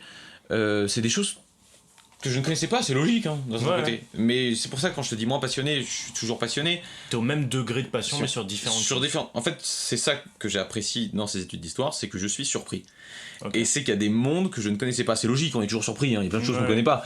Mais si tu veux, quand je faisais un théorème en mathématiques, ça ne me surprenait pas et ça ne me passionnait pas. D'accord. Donc là, finalement, le plus gros point positif, j'allais en parler beaucoup plus tard, mais le point positif de cette licence, c'est finalement la surprise. C'est la surprise, ouais, c'est une bonne surprise. Ouais, c'est une bonne surprise. Je te dis pas qu'il y aura une bonne surprise à l'issue de cette licence, mais... Et alors, justement, mais c'était ma prochaine question, mais comment tu prends du plaisir dans ce que tu fais? Genre des recherches ou juste les cours magistraux, être passionné par un sujet auquel tu t'attendais pas, on vient d'en parler. C'est quoi ce qui te titille? Alors, tout ne me titille pas de la même façon. Oui, bon, tout est intéressant. Après, il y a forcément des profs qui sont pas méchants. Hein. Tous les profs que j'ai eus là étaient bien, hein, franchement. Ils étaient plutôt bien. Alors, il y en a qui sont plus ou moins... qui suscitent en toi plus ou moins d'intérêt, de passion. C'est logique. Donc forcément, il y a des choses sur lesquelles toi-même tu vas porter ton intérêt qui sont associées à la qualité de l'enseignement. C'est logique. Mais en fait, c'était quoi ta question? C'est quoi qui t'accroche le plus? C'est quoi qui m'accroche le plus? Bah voilà, découvrir de nouvelles choses. Et si tu veux, par exemple, j'ai fait une option qui s'appelait l'histoire de Paris. Okay. J'ai fait histoire de Paris au Moyen-Âge, et je les ai fait les 2 semestres, et puis histoire de Paris avant la Révolution. Je préfère au Moyen-Âge, c'était bien aussi l'autre, mais... Et j'ai lu, elle avait conseillé un bouquin, j'ai lu le bouquin, et en fait... c'est des petites anecdotes souvent moi qui me... Tu vois, par exemple, elle a parlé d'un mec qui s'appelle Pierre Abélard, qui était un universitaire français au Moyen-Âge. Hein. Okay. Et tu vois, ça m'a intéressé, pourquoi ça m'a interpellé, je suis allé lire des trucs, machin, les Sassanides, pareil, tu vois, je suis allé lire des trucs, tel ou tel empereur. Donc, qu'est-ce qui va me passionner? Bon, déjà, l'ensemble me plaît, et ce qui va vraiment me titiller, voilà, c'est des petites anecdotes, c'est des petites choses où je me dis, tiens, c'est quoi ça, j'aimerais en savoir plus. Mais il n'y a pas d'ordre précis, il n'y a pas de... C'est vraiment en fonction du cours, en fonction de tout ça. Ok. Et ça a été quoi le plus gros défi dans tes études à faire? D'histoire ou de toutes mes études? De toutes tes études. C'était quoi le plus gros défi? Tu peux aussi parler de l'histoire. Hein. Ça a été quoi le plus gros challenge à relever? Travailler. Pour toi? Travailler? Être constant? Même commencer. Commencer à travailler. Parce qu'en fait, t'avais des facilités au collège-lycée. Je travaillais un peu au collège-lycée, normal. Bon, c'est pas le niveau d'exigence c'est pas forcément très haut, ça dépend, hein, je suis pas en train de dire. Ça dépend des gens aussi. Ça dépend des domaines, ça dépend des choses, ça dépend des profs qui te demandent plus. Je travaillais au lycée, et je sais pourquoi en prépa, alors qu'il faut bosser à mort, je travaillais, mais j'étais complètement annihilé, j'étais épuisé. Je peux te dire qu'en prépa, tu m'asseyais sur un canapé 30 secondes, je dormais. Hein. Mais le travail régulier, en fait, tout simplement. Parce qu'en fait, je me reposais un peu sur les choses que je maîtrisais. C'est aussi pour ça que j'ai pas réussi, hein, d'ailleurs. Parce que ça me passionnait pas. Et là, pour le coup, je travaille pas mal. Alors, là encore, je pense que je dis ça de mon point de vue, mais je trouve plus dur ce que je faisais en prépa que ce que je fais maintenant, c'est logique. Mais est-ce que la passion, justement, ça t'aide pas à faire des choses que tu penses normales alors que c'est vraiment dur à faire? Je pense que la passion aide à faire des choses, à nous dépasser. Je pense qu'elle aide à relever les défis, à affronter les difficultés. Mais... C'est Pokémon, en fait, là. Ouais, voilà. Affronter les défis, relever les difficultés. Exactement. Dans le cas, pour moi, dans ma L1, j'ai pas le sentiment, personnellement, hein, il y a plein de gens, j'imagine, qui ont des difficultés, enfin, tu vois, qui se disent c'est vachement dense. J'ai pas l'impression que c'est énorme, ce qu'on fait. Ok. Enfin, tu vois, je croule pas sous le boulot. Ça va arriver. Ouais, ça va arriver, c'est pour ça. Enfin, tu vois, si on est en L1 d'histoire, moi, de mon sentiment, après c'est peut-être parce que j'ai vécu des choses différentes, hein, j'ai pas l'impression que ce soit extrêmement dense, enfin voilà. Ok. Je voulais parler aussi de l'accès à toutes tes formations, alors je voulais parler un mini-chouille de la prépa. Mini-chouille, oui monsieur. De la prépa, en gros, comment tu fais pour y rentrer? Et aussi, pour quel type d'étudiant c'est? La prépa que j'ai fait moi, c'est les maths sup, enfin c'est PCSI, donc c'est les étudiants S principalement, ça existe plus ça maintenant. Maintenant c'est les options scientifiques. Quoique ils reparlent de remettre des spécialités, des S, des ES, ou alors ça va s'appeler différemment. Enfin bref, là c'est en plein bouleversement, donc voilà. Celle que j'ai fait forcément, ça c'est S scientifique, donc c'est des matières scientifiques. Comment tu y accèdes? Parcoursup. Moi c'était quand même une très bonne prépa. Ok. La prépa c'est sur Parcoursup aussi? La prépa c'est sur Parcoursup. Ok. Ils analysent forcément tes notes. C'était une prépa payante aussi, on est d'accord? Ah non, c'est gratuit. Ah non, c'est gratuit la prépa? C'est gratuit. Ok. Parce qu'il y avait des prépas payantes aussi, donc... Les prépas payantes, souvent, enfin si je ne m'abuse, c'est les prépas c'est les écoles d'ingé post-bac, non? C'est pas ça? Non. Les prépas intégrées, non? C'est pas ça? Non, t'as des prépas intégrées, mais du coup elles sont payantes, oui, parce que c'est les écoles privées. Mais je crois que t'as aussi des prépas... Dans des lycées privés? Oui. Oui. Non, moi c'est une prépa publique. D'accord. De Marcelin Berthelot à Saint-Maur-des-Fossés. Qui est bien, qui est une bonne prépa. Ok. Et donc, pour quel type de personnes c'est? Au-delà que ce soit des S, donc des scientifiques. Quel type de personnes? Ouais. Pour tout le monde. Ah ouais? Même, mais pas pour toi, par exemple. Ah non, mais... Tu vois ce que je veux dire? Oui. Donc j'en sais rien, après chacun est différent. Tout le monde peut tenter, hein. Ouais. Mais tu verrais pour quelle personne, tu vois ce que je veux dire? C'est-à-dire que moi, par exemple, je déteste les maths, jamais je vais me faire une prépa. Oui, c'est sûr que si tu détestes les sciences, pas faire une prépa scientifique, ça me paraît un peu compliqué. Des compétiteurs, par exemple? Des compétiteurs, ouais. Alors ouais, j'ai connu des compétiteurs, beaucoup de compétiteurs. Certains même des groupes de potes de prépa étaient compétiteurs entre eux, d'ailleurs ils se tiraient dans les pattes, c'était assez curieux. Les bons potes. Les bons potes. Alors ils se tiraient dans les pattes, ils cassaient pas le stylo, mais... Ils se comparaient, machin, j'étais majoré, tu vois, des trucs... Ah là là, bon, la bonne ambiance. Non mais en vrai ça va, hein, c'était pas atroce. Hein. Mais il y a des compétiteurs, il y en a pour lesquels c'est une évidence d'être là. Leur père, leur mère, leur frère ont fait ça. Tu vois, c'est une évidence. C'est pour ça que moi, j'étais un peu, tu vois, j'étais découvert tout ça. Ok. Et il y en a pour qui, c'est plus compliqué, mais ils vont bosser et ça va marcher. Il y en a pour qui ils sont passionnés de recherche. Il y en a qui veulent faire de la recherche. Il n'y a pas forcément de la compétition en soi. Il y en a qui veulent faire de la recherche, qui adorent les sciences, qui adorent les maths. Il y a des profils, en général, vaut mieux aimer les sciences, oui. Ouais, c'est ça. Toi, du coup, après, t'as refait Parcoursup, donc après cette prépa. Comment t'as fait pour justement, tu m'as dit que t'avais pas eu beaucoup de choix, mais comment t'as fait pour essayer de te démarquer et dire ok, j'ai fait un an de prépa, mais par contre je suis motivé pour faire ça, tu vois? C'est une bonne question, je m'en souviens plus. T'avais une lettre de motivation? Alors j'ai fait deux trucs pour le coup. Vas-y. Et deux trucs qui marchent. Enfin un truc qui marche. J'ai écrit des lettres manuscrites. Ok. Enfin manuscrites, je les ai tapées. Hein.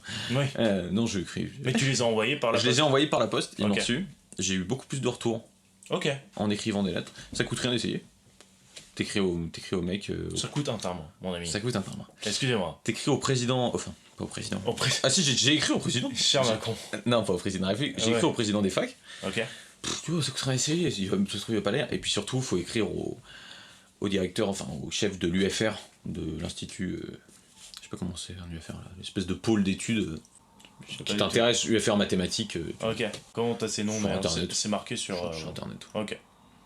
Ok. Donc écrire et, des lettres. et moi, je suis allé à Créteil. En fait, il m'avait pris sur Parcoursup. Et là-bas, je voulais pas aller à Créteil. Ah, les bâtards. Non, je suis un enfoiré, c'est moi qui t'en veux. Je voulais pas aller à Créteil parce que c'était loin et puis ça me bossait bof. Et donc j'avais refusé le vœu. Sauf que bon, j'en avais pas eu d'autres. Je sais plus si j'en avais eu d'autres. Ah, la boulette. Si j'en avais eu d'autres, mais où je sais plus. Ouais, c'était pas bien. J'ai écrit, et c'est là où j'ai eu. Alors, mais même pour ceux où j'ai pas été pris, hein, ils m'ont répondu, tu vois. Quand j'écris une lettre, et même j'ai écrit des mails, où j'ai écrit lettre manuscrite et mail, hors Parcoursup. Putain, ça coûte rien à essayer, quoi. T'essaies et tu vois bien, hein. Ok. Franchement, c'est pas. Et toi, tu m'as dit que tu regardais pas beaucoup, enfin, tu te renseignais pas beaucoup, en tout cas. Pas du tout. Mais est-ce que, par exemple, t'as eu des aides pour t'inscrire? Est-ce qu'il y a des gens qui étaient là pour te guider sur Parcoursup? Ou est-ce qu'il y a un moment où t'as voulu te renseigner, t'es allé où? Si tu t'es renseigné. Je réfléchis. Sur Internet, bien sûr.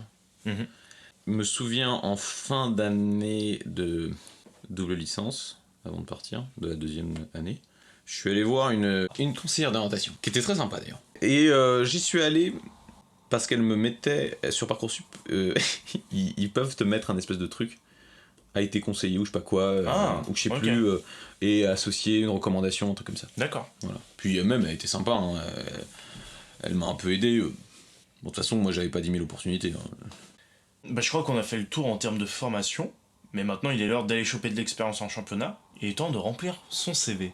Bien, il est temps de se mettre au travail. Traverser la rue et trouver un emploi dans la restauration. Le conseil d'Emmanuel Macron à un jeune chômeur qui cherchait du travail dans l'horticulture. C'est une bonne situation, ça, Scribe. Moi, je croyais qu'un open space, c'était dans l'espace. Pas de place, pigiste. Rien de meilleur au monde pour un gamin de votre âge. Et oui, ça nous est tous arrivé de chercher un job étudiant ou un stage en 3ème et de devoir mettre quelque chose dans ce foutu CV, sauf qu'on n'a rien fait, à part 4ème sur 5 au concours de pétanque à ton camping à la Fosse-sur-Mer. Alors on est là pour savoir comment toi, tu as fait ton CV. Alors qu'est-ce qu'il y a là-dedans? Qu'est-ce qu'il y a là-dedans, putain? Tu me donnes ton CV, qu'est-ce qu'il y a? Oh, y a rien. Y a rien? Non, y a pas grand-chose, y a mon parcours scolaire, hein. Je réfléchis. Est-ce que t'as fait un stage parmi tout ce que t'as fait? Est-ce que tu penses que ça te manque? Non. Ok. Enfin, pas dans les domaines que j'ai fait. Ok. Pour l'instant, ça me manque pas. Enfin, d'accord. Les sciences, stage, ça me faisait chier, donc... Putain, mon CV, pauvre ami. J'ai fait du doublage. Mais, par exemple, en termes de doublage, est-ce que ça se met sur ton CV? Après, vraiment, c'est une appellation de la partie là, mais je voulais parler juste de tes expériences professionnelles. Non, mais j'ai fait d'autres trucs, mais vraiment, c'est pas vraiment du boulot, quoi. Enfin, c'est du non, boulot. mais vas-y, des cours de maths, tu vois, j'ai des cours de maths. Ouais, des cours de maths. Mais tu sais que, enfin, on en parle beaucoup. Enfin, tu sais, on est tous jeunes, donc... Ouais, mais j'ai pas vraiment... Toi, t'as fait des cours de maths, par exemple. J'ai donné des cours de maths. Ok. Ouais, du doublage, des cours de maths. Et donc là, normalement, t'auras un stage en licence. Est-ce que t'es prêt à faire des recherches de stage et tout? Pas du tout. Est-ce que mentalement, t'es prêt? Pas du tout. Ok. On va passer aux points positifs et négatifs de ta formation. Est-ce que t'as des points positifs à dire? Bon, je t'ai dit, découvrir des choses, découvrir des domaines, des périodes que je ne connaissais pas. Emploi du temps léger. Okay. Une exigence de travail pour la L1 relativement... Enfin, ça va. Enfin, non, ça dépend des gens, évidemment. Chacun est différent, tu vois. Moi, ça va. Enfin, j'ai le sentiment que ça va. Pourquoi t'as besoin d'un emploi du temps léger? Parce que j'aime bien faire autre chose. Ouais. Comme genre, quoi, tu veux, genre du théâtre, par exemple. Genre du théâtre. Je sais pas avec qui je pourrais faire ça, mais... Mais écoute, je sais pas. Mais ça t'apporte quelque chose, du coup qu'est-ce que ça t'apporte, justement, ce théâtre-là, à côté de tout ce que t'as fait, tu sais, la prépa, les différentes licences et tout? Bah, déjà, j'aime beaucoup. Je trouve ça très plaisant. Ça m'amuse, ça me plaît, ça me détend. Ça prend pas mal d'heures, par contre. Mais enfin, moi, j'aime beaucoup. Hein, c'est pour ça qu'un emploi du temps léger, ça me convient. J'adore, je sais pas, ça m'apporte une forme aussi de liberté, d'être bien, tu vois, de simplement être bien. Quand t'es sur scène, c'est un peu une épreuve. Ouais, tu te lâches et puis c'est une épreuve. forcément, tu es exposé, tu te livres pas parce que tu racontes pas ta vie, mais tu te livres, tu te déploies, entre guillemets, dans la comédie. Bien sûr. Tu te déploies. Et forcément, ça te donne une forme d'aisance. Tu vois, je suis pas en train de te dire que j'ai un bagou monstrueux, mais... Si, bon, les gens l'entendent. Le bagou est là. Bien sûr. Mais qu'est-ce que je veux dire ? Est-ce que c'est là où tu te sens le mieux dans le théâtre ou plutôt dans l'histoire, par exemple ? Dans ta licence. Ou est-ce que tu pourrais, enfin j'allais dire, est-ce que tu peux pas vivre sans les deux, mais c'est un peu excessif. Si, je peux très bien vivre sans les deux. Ouais. Non mais est-ce que... Je n'y survivrai pas. Est-ce que tu trouves que c'est un bon équilibre ? Théâtre histoire. Ouais. Bon, je fais du sport en plus un peu. Ouais. Si j'avais continué en sciences et tout, c'est pareil, je pense que c'est un truc qui... Enfin moi c'est un truc qui me plaît, je trouve que c'est sain. Je trouve ça relativement sain. D'avoir des choses à côté, finalement. D'avoir des choses à côté, de faire déjà au niveau de la sociabilité, tu vois, tu t'associes à des gens, tu travailles avec des gens, Non, ça me plaît, tu t'ouvres un peu. Même le sport, c'est pareil, ça te donne une forme de discipline, même si je fais pas beaucoup de sport, hein, je fais des choses très légères. Hein. Ça te donne un cadre, ça te donne, même pour toi, hein, je veux pas faire du lifestyle ou quoi, tu vois, mais au niveau de... Tu te sens bien quand tu fais du sport, d'accord avec moi, hein, oui, bah après c'est tout ce qui est chimie, endorphine et tout. Ouais, c'est normal. Quand tu fais du sport... Et tu te sens bien aussi quand tu manges pas. Non, je plaisante. Non, mais c'est vrai. Ça n'existe pas, ça, Martin. Je n'ai pas encore compris ça. Jeûne toute ta vie, tu vois. Non, mais en vrai, non, c'est des choses où tu te sens bien, voilà, ça te fait du bien. C'est pas moi, j'ai pas besoin d'un équilibre, je suis pas déséquilibré, si tu veux, je suis pas là en train de me dire... j'ai pas le théâtre, je me sentirais complètement perdu, ou si j'ai pas l'histoire, tu vois. Mais non, en vrai, cette année, je prends les choses, je te dis ça là maintenant, parce que j'ai passé mes partiels, hein, tu vois, c'est tôt dans l'année, hein, tout ça. Je prends les choses avec beaucoup plus de plaisir, entre guillemets. Alors bien sûr, il y a toujours des moments où t'as des doutes, où tu dois affronter les choses, où t'as de l'anxiété, t'as un prof qui te met un peu, tu vois, normal, c'est la vie. Mais comme quand tu dois monter sur scène. Bon, on parlait pas. De moins en moins. Mais même plus du tout. Même plus du tout. Non, mais je rentre, la scène c'est chez moi en fait. Mais non, mais en vrai, je sais pas toi, mais parlons-en. Parlons-en. Entre quand on est arrivé et maintenant, t'es d'accord que quand on monte sur scène...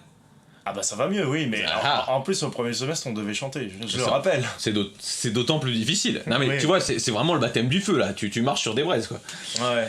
Bon, après je te dis que ça va mieux en juin, là, en juillet, quand on va voir passer, on sera comme ça. Hein. Quel culotte. Non mais, forcément, les enjeux sont différents. Oui. Okay. Mais ouais. Alors, en termes de points négatifs, tu vois, si on devait parler de points négatifs pour la licence d'histoire, en tout cas parce qu'on en a parlé déjà pour la prépa et tout, pour la licence d'histoire, est-ce que tu as des points négatifs où t'aimerais améliorer, par exemple, je sais pas... Je te dis vraiment ça, tu l'as pas dit, hein, mais en termes de profs, d'infrastructures, de potentialité de stage, etc. Bon, alors stage, je suis pas vraiment exposé, je me suis pas vraiment renseigné. Profs, je les ai trouvés bien, dans l'ensemble. Bon, après, je te dis pas que... au niveau des connaissances, c'est pas à moi de les juger, hein, j'imagine qu'ils sont formés. Après, il y a des profs que j'ai plus ou moins appréciés, dans l'ensemble, j'ai trouvé ça c'était plutôt bon. Il y en a certains où tu vois, on posait des questions quant à leur façon de faire, mais non, les profs ça va. Infrastructure, je suis à Tolbiac dans le campus, c'est moche. Allez bim, Tolbiac. C'est moche, c'est sale, c'est l'université en fait. Ouais, mais que ce soit sale, c'est normal. Entre guillemets. Que ce soit moche, bon, c'est chiant. Mais c'est moche, c'est sale, et par exemple, c'est dans d'énormes tours. Ouais. Donc faut monter dans des ascenseurs. Je te prends un truc hyper précis. Hein. Non, vas-y, mais... Mais aux heures de pointe, tu prends pas l'ascenseur, c'est bondé. Donc tu fais quoi ? Tu montes 20... Moi, je monte 21 étages, à pied. Oh là, les cuisseaux. non, mais tu vois. Oh, les cuisseaux, mais ça veut dire que tu prends 20 minutes à monter, déjà. Enfin... Ouais, 10 minutes, quoi. Tu prends 10 minutes à monter. Et il y a beaucoup de gens qui ont la foi comme toi, là, de monter, Marc ? Pas beaucoup. Ouais, quand même. Mais quand même, si, il y en a. Mais attends, mais t'as pas idée, quand tu vas prendre les ascenseurs aux heures de pointe, c'est tu rentres pas, quoi. Tu rentres pas et tu dois faire la queue, quoi. Non, mais attends, c'est ouf. Enfin, tu fais même pas la queue, c'est l'anarchie. Okay. Mais sinon, les points négatifs de la licence, Certains profs parlent trop vite.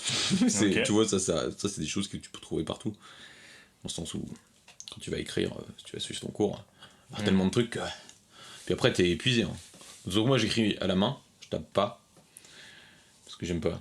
Ouais. J'aime pas lire sur ordi, je sais pas pourquoi. Non, mais moi aussi, j'aime pas lire ça. Ah ouais ? Ouais. Donc en termes de points négatifs, c'est tout, monsieur ? C'est bien, la vie est belle. C'est le printemps, il fait beau. Chauffage, non, je déconne. Non, les points négatifs. Pas de cantine à ma fac, mais enfin. Même pas un petit crous. Il y a une petite cafette. Ah. Mais moi je veux une cantine quoi, merde. Non mais il y a une cantine, mais faut aller plus loin. Ah. Enfin faut aller près de la Seine, tout ça. Ouais, sauf que quand t'as un truc, t'es pressé, t'as envie de travailler à la BU, à la bibliothèque rapidement, t'as pas envie de te barrer, prendre 2 heures pour aller déjeuner quoi. Ouais. Tu vois ? Donc tu vas pour bouffer un sandwich dégueulasse. Super. Y'a pas une petite boulange à côté ? Si, mais c'est pareil, moi je suis pas fan de sandwich, je te dis. Ah putain. Moi j'ai pas de grande prétention, c'est le mec qui a. Moi c'est caviar, sinon rien. Non mais j'aime bien les sandwichs, mais bon, bouffer tous les jours, bah enfin bon. L'emploi du temps est tellement léger qu'en vérité tu peux ne pas manger. Ok. Alors, est-ce qu'il y a un moment marquant qui t'a rendu fier, ou alors tu t'es dit, ce moment-là, je l'oublierai jamais, bah pendant tes cours, ou tes études, tout simplement. Non. Un mauvais moment, mais qui était drôle. Parce que Vas-y. C'était en prépa, je devais faire une colle de maths avec ma prof. C'était de la période où j'en avais plus rien à faire. Et elle arrive, elle me pose une question, puis j'arrive pas. Et elle me dit, tu connais pas ton cours là ? Je dis, bah non. Et elle me fait... Insolence. Bah non, bah Bah non. Ah oui, parce que la première colle aussi. Non, vas-y, raconte. Ouais. Et elle me fait... la dernière fois, tu connaissais déjà pas ton cours. En vrai, je l'aimais bien cette prof. tu sors, tu reviens dans 1 heure et tu connais ton cours. Je suis parti, je suis revenu dans 1 heure, je connaissais rien. Bon, le préjudice, il est pour moi, hein. Elle s'en fout, elle connaissait. Elle t'a fumé ? Mais non, même pas, elle a juste été genre... Tu vois, genre, putain. Ah, c'est dur. Et donc, la première colle ? Première colle, tu vois... Les mecs ils essaient de te mettre la pression parce qu'en fait en concours t'as aussi des espèces de colles, enfin t'as des oraux et donc certains essaient de reproduire l'atmosphère de concours. Donc vas-y, montre-moi. Donc quand tu te déstresses, tu vois, le gars il le prend mal. Le mec il m'a fait genre, mais vous vous marrez, tu vois, genre le gars il était genre mais et je continue à me marrer, tu vois, qu'est-ce qu'il va faire, calme-toi, tu vois, c'est pareil, il faut les désacraliser ces gens, faut les respecter. Ils font un métier respectable, puis surtout ils ont des sacrées connaissances, mais c'est pas des dieux quoi. Et sinon la prépa. Non mais sinon moment cool, je sais pas de moment cool. Après là tu vois quand t'as des bonnes notes c'est cool quoi, t'es content, c'est logique. Là cette année j'ai très bien réussi, humblement mais j'ai très bien réussi. On n'a pas encore les résultats du partiel hein. Du premier semestre. J'ai très bien réussi le premier semestre. En fait, le moment cool, c'est pas tellement de recevoir la note. C'est plus de faire l'examen quand t'as bien bossé. Ouais, parce que tu sais les choses. Parce que tu sais les choses et tu te dis putain, c'est cool, je l'ai et tout. Ouais. Et même des fois, tu te dis putain, j'aurais bien aimé avoir une autre question, j'aurais bien aimé avoir plus de temps pour en raconter plus. Oh, il en veut plus. Non mais vraiment, l'histoire de Paris que j'ai fait, j'ai adoré. Même l'histoire moderne, j'ai adoré. Enfin, franchement, j'ai adoré. Donc, j'étais là durant le partiel, je me dis putain, j'en veux plus, tu vois. Voilà, donc on a fini d'écrire tout notre CV. On va partir à l'afterwork. Faudrait déjà que je commence à avoir un boulot pour avoir un after. Écoutez, ne niquez pas mes transitions, monsieur. Ça suffit. Tout le monde mange, tout le monde boit, tout le monde est content. Alors ça, faut le boire d'un cul sec, hein. Le vin, c'est aussi le soleil. Alors, mon pote, moi j'ai pas envie, je suis fatigué. Allons, Odès, ne sois pas si mortel. Joins-toi à la cérémonie. Et oui, donc l'afterwork, t'as pas forcément envie d'y aller, mais ton collègue te pousse. Et franchement, c'est pas souvent une bonne idée, mais on y va quand même. Donc, on va faire le bilan aujourd'hui de ta formation. Quelle vision t'as de ton parcours ? Ce long silence en dit long. Comme ça, j'ai pas vraiment de vision sur mon parcours. Je sais pas, j'aurais pu... Il y a une époque, j'aurais pu me dire, oh là là, j'ai perdu 3 ans, tu vois. En vrai, maintenant, je m'en fiche, donc... Ok. Je suis content, je vais pas dire que je suis fier de mon parcours, parce que... Je sais pas qui... pas qu'il y ait de quoi être honteux, mais je trouve pas qu'il y ait de quoi être fier, tu vois, je me dis pas fier d'avoir, tu vois, mais non, je suis content, bon, voilà, je suis content d'être là où je suis, dans le moment présent, je suis content. Ok. Et est-ce qu'il y a des choses que tu referais ou changerais, par exemple? Bah, je dirais plutôt en histoire, juste après la prépa, et pas, je repasserai pas par les sciences. Ok. Voilà. Vraiment, cette partie de 2 ans, là, en termes de Covid, et justement ta licence de maths, comment tu l'as vécu au final? Bah, au niveau des études, pendant le Covid, de manière très emmerdante, si je puis dire. Mais humainement, ça va, hein, la vie est belle. Hein. Non, mais tu vois, on a des vies douces, hein, non, ça va. On est tranquille. Hein. Bah, je l'ai bien vécu, enfin, je l'ai bien vécu. Tu me fais chier avec tes questions. Non, mais si tu veux, scolairement parlant, enfin, bof, oui, forcément. Même si tout est relatif dans la vie, il y a rien de grave. Mais enfin, est-ce que ça t'a touché plus que ça, plus que scolairement, tu vois? Tu veux dire le Covid? Le fait d'être enfermé et tout? Le fait d'être enfermé, le Covid, mais aussi être plongé dans des études qui te plaisent pas pendant le Covid et tout. Est-ce que, au-delà du scolaire, mentalement, est-ce que comment ça allait, quoi? Mentalement, ça allait très bien. Ok. Ça allait toujours très bien. T'étais quand même content. Je suis quelqu'un de très équilibré. Non, mais je veux ça. Dites ça à ma psychiatre. Non, je déconne. Non, je déconne. Non. Ça sera pas coupé, hein. Non, mentalement, ça va, moi, tu sais. C'était un peu chiant de rester enfermé à certains moments, même si le premier confinement, moi, j'avais pu le passer ailleurs. Le deuxième, comme je devais régulièrement venir faire tous mes examens, j'étais tout le temps là, en fait. Comme beaucoup de gens, hein. Mais non, ça va. Après, je trouve ce qu'il y a de particulier avec ces 2 ans de Covid, ça a été. On a l'impression qu'ils ont été mis en pause. Ouais. T'as l'impression que. C'est pour ça que moi j'ai l'impression. J'ai 20 ans, 21 ans, putain, tu vois. J'ai l'impression que j'ai 19 ans. Quoi. Tout pareil. Sauf que j'en ai 23. Quoi. Et ouais, non, mais, c'est-à-dire que tu te dis. Il se passait quoi? En fait, tu refais le bilan et des fois tu te poses des questions. Parce que, comme t'as pas changé d'air, tu t'es pas allé boire des coups. Enfin, t'es allé boire des coups, forcément. On a eu des moments où on pouvait, mais. Tu vois, c'est. Ouais, il y a eu une méga pause. Une méga pause. Mais pas sur notre temps de vie. C'est ça que tu veux dire, Martin? Ouais. Ouais, exactement. Tu sais, bon, moi maintenant, je... oui. Macron, rends-nous les 2 ans, j'ai envie de te dire, là-haut. Votez... Non, j'ai quand même... Rends-nous les 2 ans. Oui, bien sûr, je vous les rends. Écoutez, les voilà. Avec 2 ans de travail en plus. Mais ça, c'est en cours. On recule l'âge de la retraite. Pour vous... Bon, attendez, vous avez pas pu travailler pendant 2 ans. C'est un cadeau. C'est gratuit, c'est pour nous. J'avais cette question, tu vois quoi dans l'avenir de ton métier? L'avenir de mon métier, j'ai pas de métier. Enfin, non, mais dans mon avenir professionnel, quoi. Je pense l'avenir professionnel et même les études, à quoi tu vas être confronté? Je compte poursuivre mes études, confronté, j'en sais rien, je me suis pas renseigné. J'ai plus de questions par rapport à si je poursuis vraiment à faire de la recherche, parce que je suis pas un passionné de recherche, j'ai l'impression. Tu vois, je sais pas, je connais pas exactement. Pourtant, t'as dit que t'avais kiffé aller J'avais à la BU kiffé, faire des recherches. mais c'était des recherches bibliographiques, dans le sens où les gens, les auteurs ont déjà fait les recherches pour moi.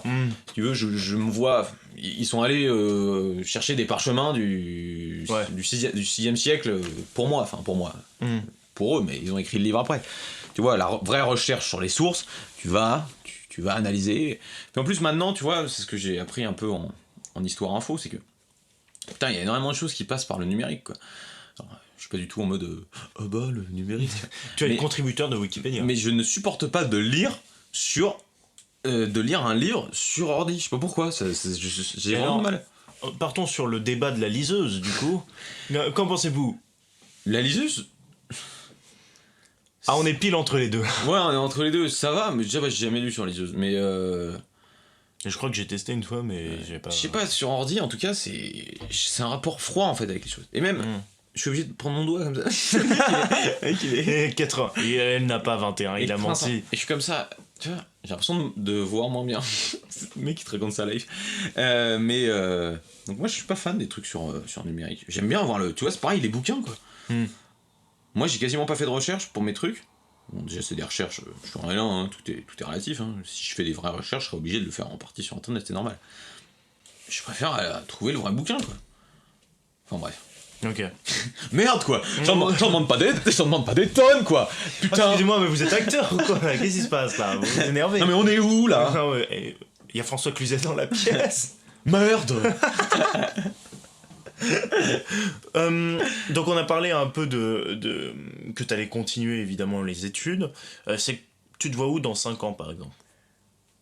Bah vu que je suis en L1... si t'arrives à te projeter là. Au master. Mais le master c'est pas dans 5 ans, c'est dans 4. Bon bah alors... Je sais pas c'est quoi après master. Bah après, c'est beau courage. Doctorat, non, il n'y a pas de truc comme ça. Bonne route, s'il y a un doctorat, éventuellement, mais c'est pour la recherche du coup. Voilà, bah je sais pas, on verra. De toute façon, est-ce que j'aurai le niveau pour faire tout ça? On sait pas, hein. C'est difficile à dire. Tu vis au jour le jour. Écoute, je vis au jour le jour. Match après match. Mais je sais pas exactement quel métier je vais faire. Quel métier va vouloir de moi, déjà. Et puis on verra. Est-ce qu'en terminale, tu te voyais faire ça déjà? Non, pas tellement. Si t'étais en face de toi en terminale là? J'aurais dit non, pas tellement. Ouais. En terminale, tu pensais quoi? Je pensais, je te dis, j'allais faire prépa, comme dans une suite logique. Un chemin linéaire, quoi. Un chemin linéaire, sans trop me poser de questions, ouais.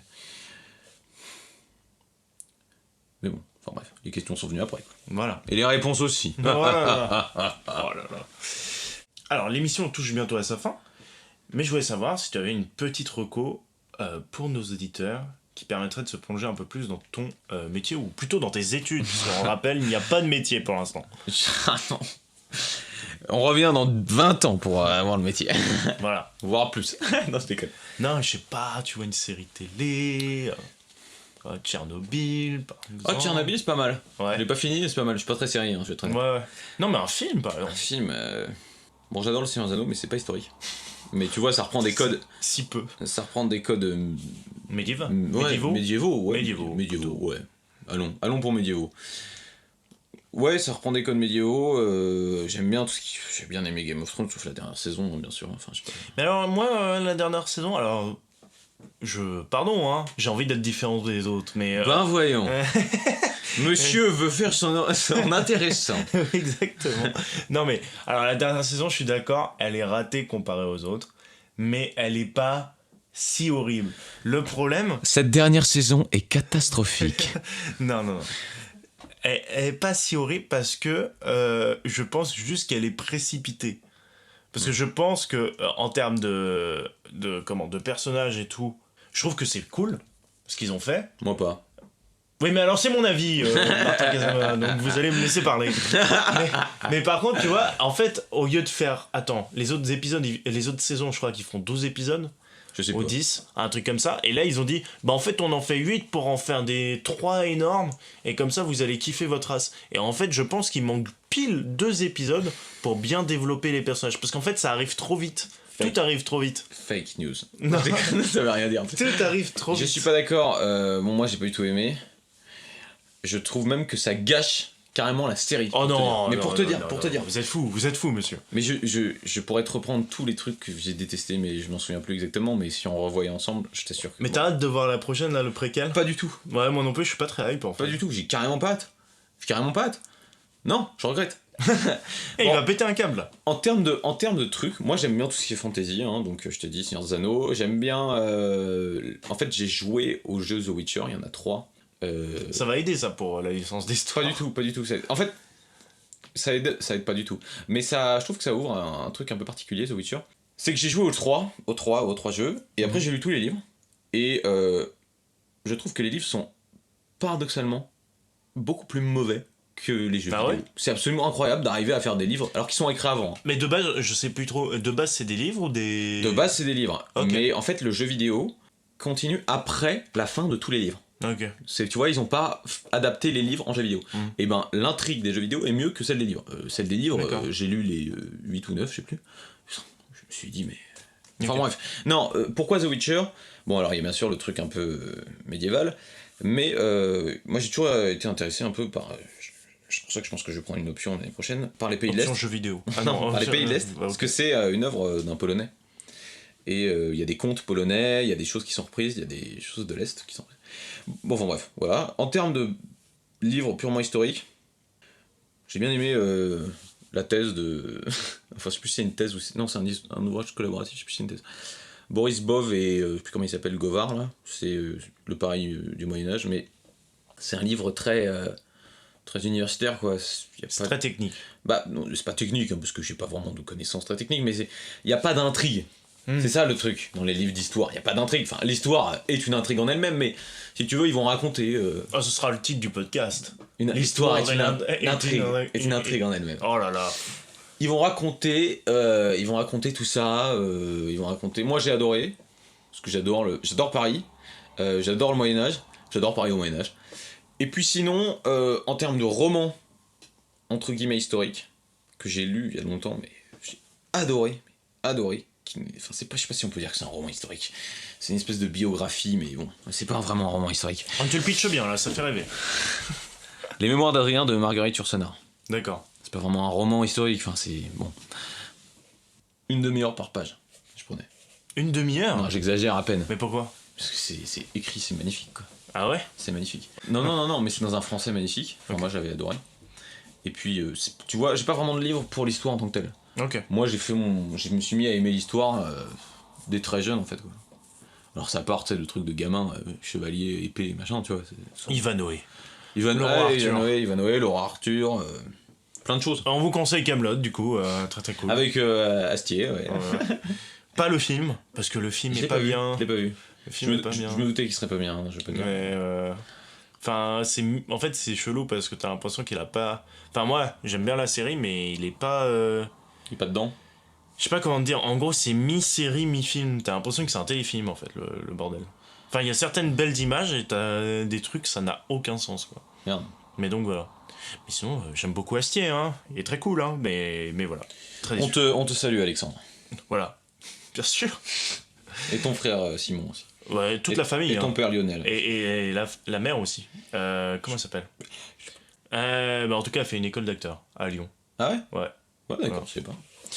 Bon, alors d'habitude, je demande est-ce qu'on peut te contacter pour avoir des informations et tout. Mais Martin vit en ermite et n'a aucun réseau social. Apprenez ça, les jeunes. Non, mais... Regardez, le vieux boomer. J'ai mon numéro, mais bon... Non, bah non, on va pas donner ton numéro. Non, mais... non, j'en ai plus, j'ai supprimé mes trucs. T'as tout supprimé. Enfin non, j'ai encore un truc Facebook, mais j'y vais jamais, et puis Instagram, j'ai supprimé. Voilà. Et puis j'ai pas tous les autres trucs, là, je connais pas. J'ai mon daron qui me parle, je connais pas. J'ai pas Snapchat... Snapchat, j'ai bu... C'est quoi ? Non, c'est ça ? J'ai bu ? Non. Ah, c'est quoi j'ai bu ? Non, ça existe pas. Non. Ok. Je me dis, mais il y a un truc que je connais pas. TikTok, je sais pas si c'est un réseau social ou si c'est juste des trucs pour regarder des vidéos, mais on peut se parler dessus. C'est un réseau social, oui. Ah bon. Mais tu sais que YouTube jusqu'à longtemps, c'était considéré comme un réseau social. Ouais. Mais je crois que c'est fini maintenant. On peut me contacter via YouTube, je posterai des vidéos. Tu peux plus contacter, je crois. Parce qu'avant, tu pouvais envoyer des messages privés. Ah ouais ? Ouais. Putain, je savais pas. Ouais, c'était chelou. Eh ben Martin, merci beaucoup d'être venu nous parler de tes études et de ton parcours. J'espère que tu as passé un bon moment. Très très bon. Agréable. Fort agréable. Eh ben parfait. Merci à vous. Merci à toi. Écoute, Maître Clément. Ça me fait plaisir. Merci à vous d'avoir écouté cette émission. J'espère que ça vous a plu. On a essayé de parler de pas mal de choses et de montrer qu'un parcours peut être très varié. En tout cas, si ça vous a plu, n'hésitez pas à vous abonner à ce podcast et à le partager si autour de vous des gens peuvent être intéressés, ou bien à le noter sur iTunes avec votre plus belle critique. J'ai créé un compte Twitter, qu'est-ce que tu vas faire plus tard, mais aussi un compte Insta. Comme ça, il y en a pour tout le monde, où je relayerai les infos du podcast et ce dont on a parlé à chaque épisode. Voilà, je crois que tout est dit, j'espère que tu sais maintenant un peu plus ce que tu vas faire plus tard. À très très vite pour un prochain épisode. Salut.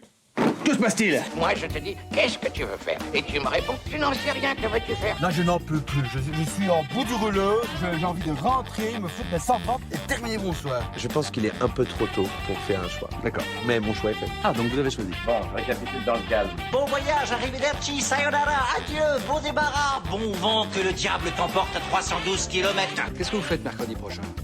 Mercredi prochain, rien.